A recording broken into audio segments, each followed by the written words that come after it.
우리 그레이스 찬양단에 웅장한 찬양 이상입니다. 예수님께서 공생애를 시작하시면서 세례를 받으셨습니다.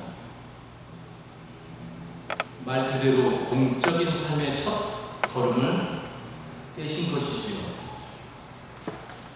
그런데 예수님은 그 즉시로 공생애를 시작하시면서 사람들이 모여있는 곳으로 가신 것이 아니라 성령에 이끌려서 아무도 없는 조용한 광야로 들어가셨습니다.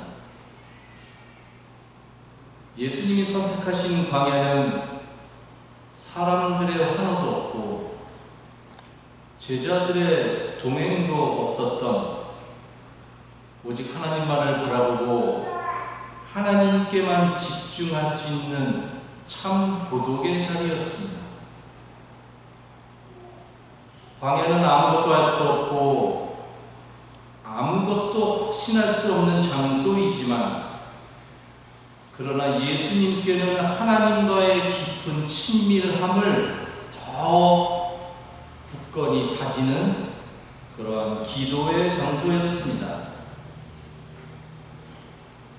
예수님 그 광야에서 금식으로 기도를 하셨습니다. 즉 배고픔과 연약함과 고독을 피하지 않으시고 그것을 적극적으로 받아들이셨습니다. 아니 오히려 그 모든 연약함을 품고 하나님 앞에 머무르며 자신의 사명과 자신이 걸어가야 될 길과 그리고 내가 누구인가 하는 하나님의 아들로서의 정체성을 다시 한번 깊이 새기셨습니다. 그런데 이처럼 공생애의 처음을 기도로 심화시키고 있었던 바로 그때에 예수님에게 결정적으로 위기가 찾아옵니다.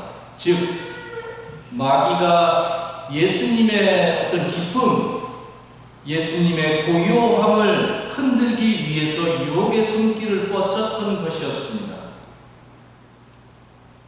마귀는 예수님의 어떤 극도의 굶주림과 고독을 교묘하게 이용해서 예수님의 마음을 흔들어 보려고 했던 것이지요. 하지만 예수님께서 광야에서 드린 기도는 결국에 마귀의 유혹을 이겨내는 아주 중요한 힘이 된 것을 우리가 알고 있습니다. 그리고 그 마귀의 유혹을 통해서 예수님은 예수님 자신이 누구인지를 더 분명하게 드러내게 되었습니다. 그러니까 마귀의 유혹이 나쁜 것만은 아니었다는 말입니다.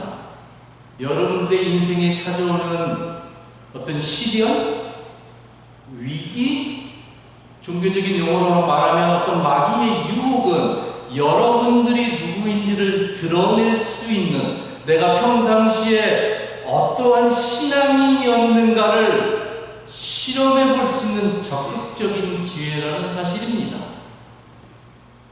한마디로 광야는 시험의 장소였지만 동시에 하나님의 뜻이 무엇이고 그리고 예수님이 누구인지를 분명하게 나타내는 거룩한 성소가 되었다는 말입니다.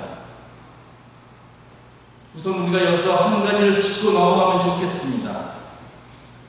마귀는 그것을 어떻게 이해해도 좋습니다. 그런데 아무튼 마귀는 어떠한 상황에서도 우리에게 다가온다는 사실입니다. 종종 우리는 우리가 연약하고 내가 좀 부족하고 그리고 연약할 때에 마귀의 시험을 받는다고 생각을 하는 경향이 있습니다. 틀리지는 않습니다. 그런데 반드시 그런 것은 아니라는 것을 오늘 예수님의 삶이 또한 우리들에게 보여주고 있습니다. 여러분 마귀가 예수님에게 언제 왔습니까? 이게 중요합니다. 성령의 인도하심을 받아서 광야에서 기도하시고 거부하고 있을 때 예수님은 마귀의 시험을 받았음을 우리가 기억할 필요가 있습니다. 우리가 무엇을 잘못하고 내가 연약할 때가 아니라 오히려 성령의 인도함을 받고 있을 때에도 마귀는 우리에게 유혹의 손길을 교묘하게 뻗친다는 사실입니다. 그렇다면 그 순간 마귀의 유혹은, 마귀의 목적은 무엇일까요? 너무 명백하죠. 우리로 하여금 성령의 인도함을 받고 살아가는 우리로 하여금 이 땅에서 성령의 인도함을 받지 말고 성령의 일들을 하지 말고 그리고 성령의 길에 들어서지 말 것을 마귀는 우리에게 유혹으로 제시한다는 말입니다. 우리 안에 있는 어떤 성령의 역사들을 마귀는 너무너무 싫어하는 거죠. 우리 안에 있는 성령의 역사를 그래서 무효화하려고 계속해서 끊임없이 유혹합니다. 그리고 오늘 우리는 그것을 예수님의 삶에서도 다시 한번 분명하게 보게 됩니다.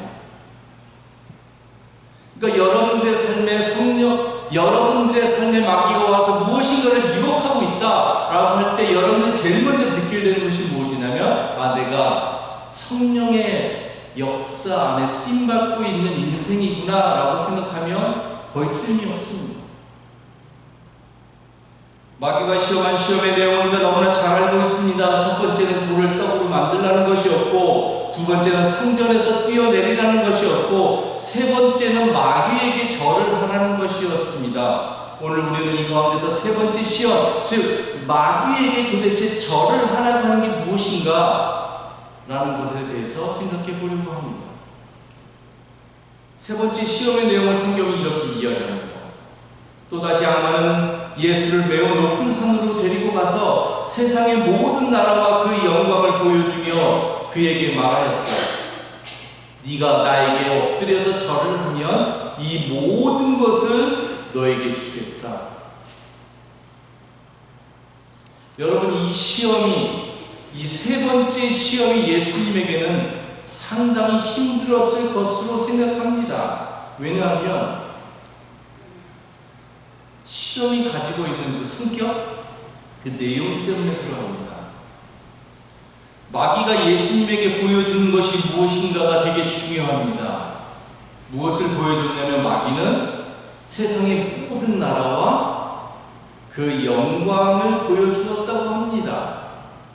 세상의 모든 나라 할 때 그 나라라고 하는 단어가 우리가 잘 알고 있는 바실레이아라고 하는 단어입니다. 하나님의 나라 할 때 그 나라가 바실레이아의 같은 나라라는 단어를 썼습니다. 여러분, 우리가 지난주에 살펴보았듯이 예수님의 첫 설교가 바실레이아 아니었습니까? 즉 하나님의 나라가 이미 너희들 가운데 임했다라고 하는 것이 예수님의 첫 번째 설교였습니다. 이것은 무엇을 보여주는가 하면, 마귀는 이미 예수님이 무엇을 선포하실지, 예수님의 삶이 무엇을 위한 공생애인지를 너무나 잘 알고 있었다는 것을 말합니다. 마귀의 힘이죠. 마귀가 이 정도의 인사이트는 있는 거지요. 마귀는 그래서 그 하나님의 나라가 이 땅에 임하는 것을 어떻게 해서든지 막고 싶어 했다는 것입니다. 그래서 마귀가 생각하는 것이 무엇이냐면, 예수님이 하나님의 나라를 선포할 거니까, 그 바실레이아를 선포할 거니까 마귀도 같은 바실레이아를 지금 예수님 앞에 제시하는 겁니다. 그런데 여기서 마귀가 제시하는 바실레이아는 하나님의 나라로서의 바실레이아가 아니라 조금 전에 보았듯이 이 세상의 정신을 담은 바실레이아였다는 말입니다. 마귀는 그 바실레이아를 예수님에게 또 다른 대안으로 보여주는 것이지요. 그것이 바로 마귀가 보여준 이 세상의 모든 나라와 그 영광이라고 하는 단어입니다. 조금 전에도 언급했듯이 이것이 아주 어려운 시험일 수밖에 없습니다. 왜냐하면 예수님이 아직 어느 누구도 만난 적이 없어요. 그리고 예수님이 아직 첫 번째 설교를 하기 전이에요. 무슨 말인가 하면 만약에 예수님이 먼저 설교를 한 다음에 마귀의 시험을 받은 것이 아니라 만약에 예수님이 먼저 첫 설교로 하나님의 나라를 선포하셨어요. 그 다음에 마귀가 그 설교를 듣고 나서 이거 안 되겠다. 그러고 나서 예수님한테 와서 유혹을 했다고 한다면 이미 예수님이 하나님의 나라를 향해서 큰 뜻을 품고 그 하나님의 나라를 위한 삶을 내가 이 세상에서 살겠다라고 선포를 했기 때문에 그 다음에 마귀가 와서 예수님을 유혹한다? 별로 설득력이 없죠. 예수님이 좀 진작이지. 그럼 내가 한 1년 정도 네가 말하는 그 모든 세상과 그 영광을 내가 한번 누려보고 한 1년 정도 그 다음에 내가 공생애를 살 수 있었을 텐데 이렇게 해야 되는 거잖아요. 이미 예수님은 예수님 자신이 누구인지를 드러냈고 또 어떠한 길을 가겠다는 것을 온 천하에 선포했기 때문에 예수님은 이제 그 길을 걸어가면 되는 것이지요. 그런데 여러분 중요한 것은 예수님이 선포하기 전에 마귀의 역사가 시작됐다는 겁니다. 마귀의 유혹을 받는 지금 이 순간 예수님이 이 땅에서 내가 하나님의 나라를 위해서 살아갈 거야 라는 것을 아는 사람은 아무도 없어요. 그죠? 아직 설교하기 전이니까. 예수라고 하는 존재 자체도 이 땅에 알려지기 전인데 예수님이 무엇을 위해서 살아갈 것인가를 아는 것은 불가능하지요. 예수님은 아직 아무것도 선포하는 것이 없습니다. 지금 예수님께서 갖고 있었던 하나님의 나라라고 하는 그 바실레이아의 개념은 오직 예수님의 마음속에만 있는 것이고 그 예수님의 마음속에만 있는 그 개념을 누가 알고 있었더라? 마귀가 알고 있었다라는 겁니다. 마귀는 그것을 너무나 잘 알고 있었고 그래서 예수님에게 그 길을 가지 말고 자신이 보여주는 나라를 위해서 살아가는 것은 어떻겠냐고 유혹하고 있는 것이죠. 즉 세상의 모든 나라와 영광을 예수님에게 주겠다는 겁니다. 얼마나 그러니 그것이 강력하고 한편으로는 달콤한 유혹이겠습니까? 더군다나 여러분 생각해 보기 바랍니다. 예수님은 목수의 집안 출신이었습니다. 무슨 왕가의 출신이 아니었다는 말입니다. 예수님 당시 목수는 사회적으로 가장 열악했던 하층민에 속하는 그러한 사람들이었습니다. 그러니 예수님 아주 가난하게 생활할 수밖에 없으셨겠지요. 그러한 예수님에게 지금 마귀는 이 세상의 모든 나라와 그리고 그 영광을 주겠다고 말을 하고 있는 겁니다. 강남의 압구정동에 한 10평만 땅을 주면 얼마나 좋겠어요, 그죠? 그러면 웬만한 사람은 다 뭐 하지 않겠습니까? 그런데 그 정도가 아니라 지금 마귀는 예수님에게 이 세상의 모든 나라와 그리고 그 영광을 주겠다는 겁니다. 이것은 마귀 자신이 주는 이 세상의 삶을 살아가라는 것인데 실로 예수님에게 강력한 유혹이 아닐 수 없습니다. 그런데 마귀는 자기 생각에는 너무 강력하다고 생각을 했겠죠. 자기 유혹이. 그런데 마귀가 한 가지 간과한 것이 있습니다. 그것은 바로 마귀는 예수님이 광야에서 홀로 있을 것이라고 홀로 있다고 생각했다는 것입니다. 그러나 여러분 예수님은 결코 혼자가 아니었죠. 마귀는 이것을 잊어버렸습니다. 예수님은 기도하는 자리, 곧 하나님과 함께하는 자리에 있었다는 것을 마귀는 파악할 수 없었습니다. 그 세계가 무엇인지를 모르는 거죠. 마귀가 본 것은 1차적으로 예수님의 굶주림이었습니다. 그렇죠? 그러나 마귀는 예수님의 영혼이 하나님으로 충만하다는 사실은 볼 수 없었습니다.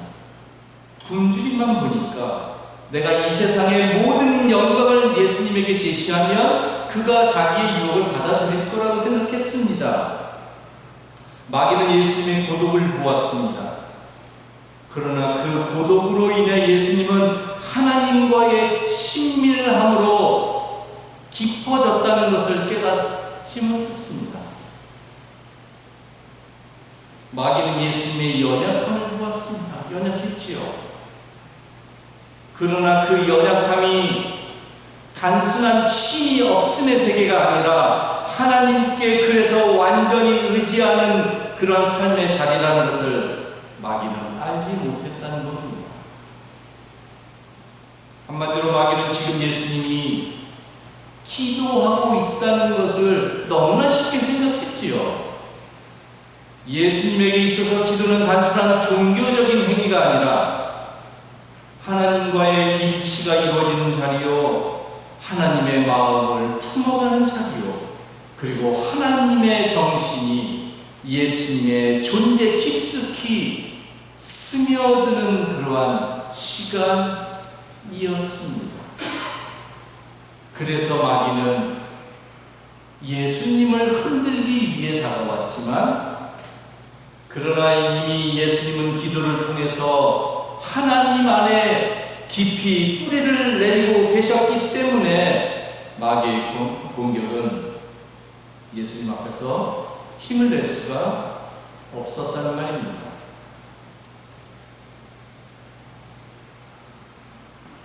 그렇다면 마귀가 주고자 했던 세상의 모든 나라와 영광은 무엇을 말하는가? 그것은 바로 정치적이고 어떤 군사적인 권력, 경제적인 부와 번영, 인간이 만들어내는 어떤 지배적인 구조, 그리고 세상적인 영광과 성공의 체계를 말합니다. 즉, 이 세상의 정신을 말하는 거예요. 근데 이 세상의 정신은 무엇이냐면 하나님 없이도 모든 것이 가능하다고 하는 어떤 거짓된 생각을 말합니다. 그렇다면 마귀의 유혹의 핵심이 무엇인지를 우리는 분명하게 볼 수가 있습니다. 마귀는 단순하게 이 세상의 나라들을 보여주는 것이 아니라 예수님의 메시아적인 길을 세상적인 방법으로, 즉 십자가 없이 이루게 하려고 했다는 말입니다. 너가 이루고자 하는 그 나라를 내가 제시해주는 나라의 삶으로 이루어보는 것이 어때? 바꿔 말하면 고난 없이 영광을 받고 하나님의 길이 아니라 세상의 방식으로 세상의 정신을 지배하는 왕이 되라고 지금 예수님을 유혹하고 있는 것이지요.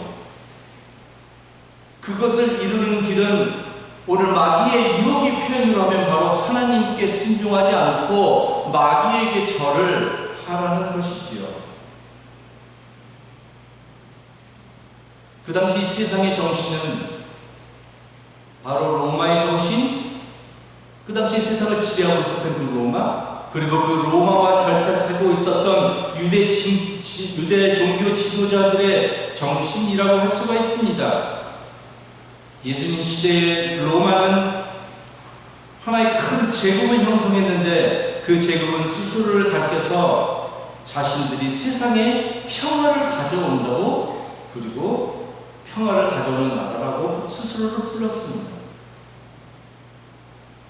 그런데 우리가 알다시피 그 로마가 말하는 평화, 팍스 로마나라고 하는 그 로마의 평화는 무엇인가 하면 칼과 약탈과 폭력적인 십자가 처형으로 유지되고 있었던 거짓된 평화였습니다. 바꿔 말하면 로마는 세상을 향해서 이렇게 선포했습니다. 너희들이 우리에게 복종하면, 마귀의 언어로 말하면 네가 나에게 절을 하면 평화를 주겠다라고 말을 하는 것이지. 그런데 그러한 평화는 진정한 평화가 아니라 약자를 짓밟고 힘없는 자를 무시하고 반항하는 자를 십자가에 매달고 민족의 정체성을 지우는 방식으로 이루어진 평화였습니다. 그러니까 이게 진짜 평화인가 우리가 묻지 않을 수 없습니다. 이것이 바로 마귀가 보여주는 이 세상의 모든 나라와 영광이 가리키고 있는 이 세상의 바실레이아의 모습이라는 말입니다. 겉으로는 화려하고 겉으로는 질서정연해 보이지만 그러나 그 중심에는 언제나 힘과 지배의 논리와 약탈과 영광이 자리하고 있는 것이지요. 예수님께서는 바로 지금 그러한 세상을 보여주고 있는 마귀의 유혹 앞에 서 있는 것입니다. 그때 예수님께서 바로 그 로마의 정신, 그 로마의 권력, 이 세상의 정신 아래에서 예수님께서 드디어 입을 열어서 첫 설교를 선포하신데 그것이 바로 하나님의 나라가 이 땅에 임했다라는 것입니다. 바꾸어 말하면 예수님은 마귀의 유혹인 이 세상의 정신을 받아들일 수 없었다는 말이죠. 거부했습니다. 왜? 예수님이 품고 있는 하나님의 나라, 예수님은 이것을 포기할 수 없었다는 말입니다. 세상의 바실레이아와 그리고 예수님이 품고 있었던 하나님의 바실레이아가 지금 정면으로 충돌하고 있는 것이지요. 이제부터는 누구의 싸움이냐? 하나님의 나라와 마귀가 제시하는 세상의 바실레이아가 이제부터 계속해서 싸움을 일으킬 수밖에 없는 겁니다. 그러니까 여러분, 이 하나님의 나라의 개념이 아무렇게나 어떻게 하다 보니까 우연적으로 나오는 것이 아니라 이러한 세상의 바실레이아가 판을 치고 있었던 그런 현실의 한가운데서 나온 결정적으로 중요한 메시지임을 우리가 분명하게 알 수 있죠. 저는 예수님의 위대함은 바로 이거라고 생각해요.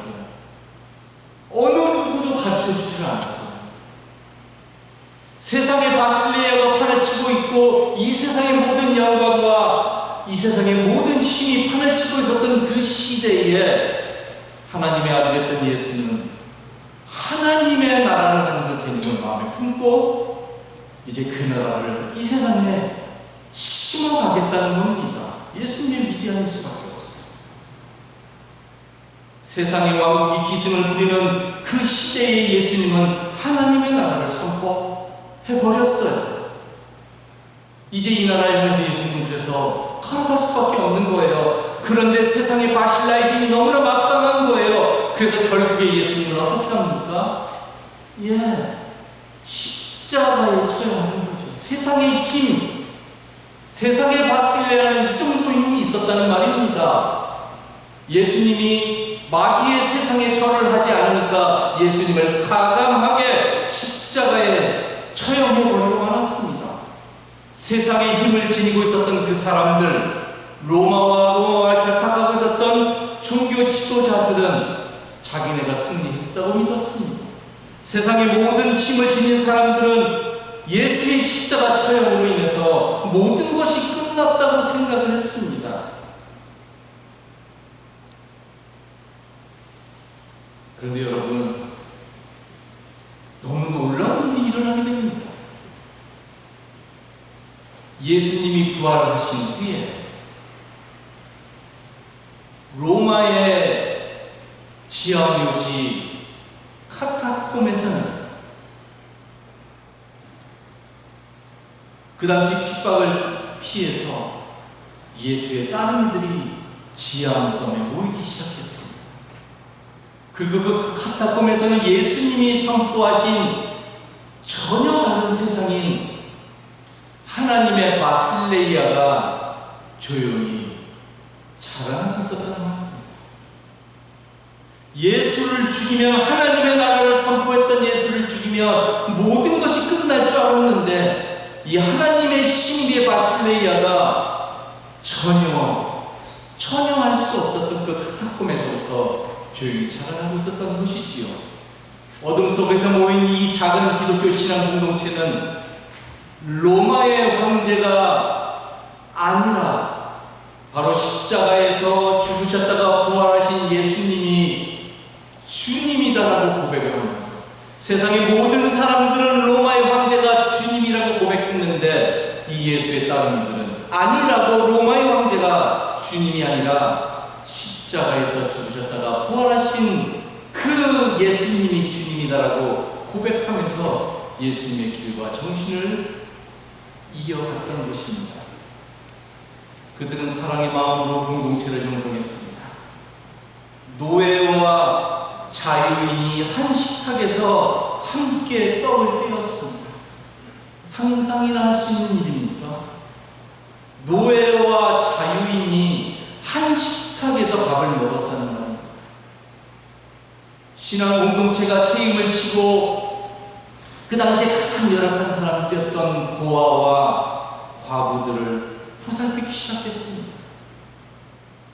하나님의 나라를 마음속에 품고 있었던 사람들이 세상을 이렇게 살아가기로 했다는 겁니다. 그들은 재산을 나눠서 가난한 자들을 도왔습니다. 처음에 예수님의 따르미들은 하나님의 진리를 외쳤고, 콜로세움에서 짐승에게 찢겨 죽으면서도 비폭력의 삶을 선택했고, 그리고 그들은 복수를 외치지 않았습니다. 하나님의 나라를 마음에 품고 있었던 사람들이 세상을 이렇게 살아갔다는 겁니다. 옥에 갇힌 사도들은 그래서 옥에서도 찬송을 불렀다고 성경이 말합니다.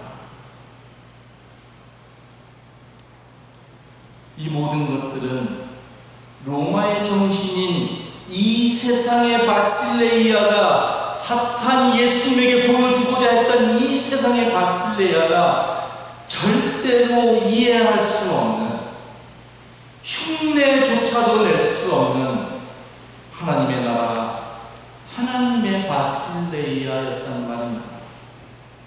그리고 그 하나님의 바실레이아의 삶이 드디어 그 굳건했던 로마 제국을 흔들어 놓기 시작했다는 말입니다. 사랑하는 성도 여러분, 오늘 우리도 두 왕국에 서 있습니다. 하나는 우리에게 빠른 성공과 즉각적인 영광을 약속하며, 하나님 없이도 세상을 얼마든지 편하게 빠르게 성공하면서 살아갈 수 있다고 약속하는 마귀가 제시하는 세상의 바실레이아입니다. 너무너무 강력하지요. 예수님을 유혹할 정도의 강력함이 그 안에 있지요. 그리고 또 다른 하나는 우리에게 우리 자신을 날마다 부인하면서 세상의 정신에 물들어가는 우리 자신을 부인하면서 거짓된 자아가 진짜 나인 줄 알고 세상을 착각하면서 살아가고 있는 너 자신을 부인하면서 십자가를 지고 따르라고 부르시는 하나님의 바실레이아입니다.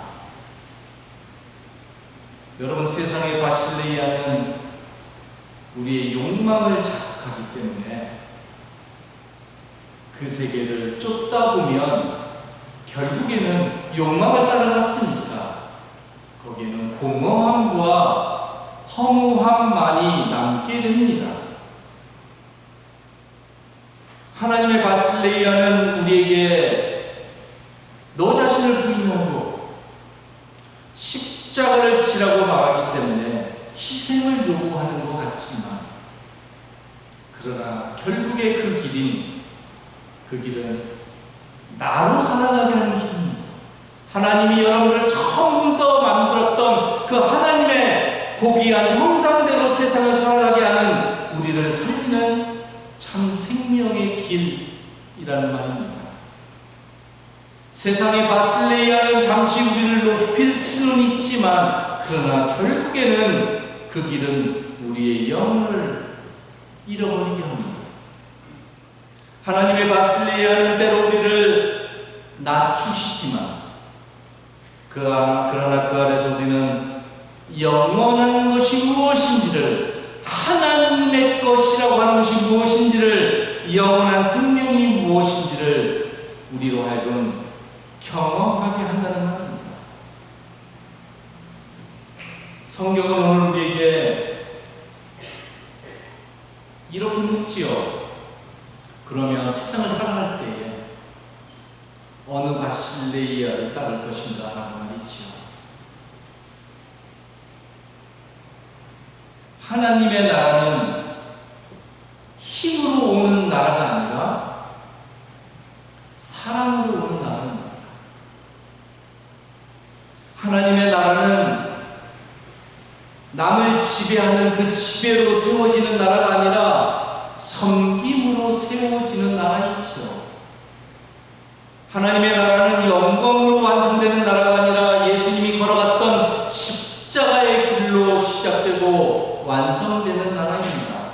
그렇다면 여러분, 오늘 우리는 다시 우리 자신에게 이렇게 물을 수밖에 없습니다. 과연 나는 신앙인으로서 어떠한 바실레이아를 따르고 있는가? 오늘 내 마음은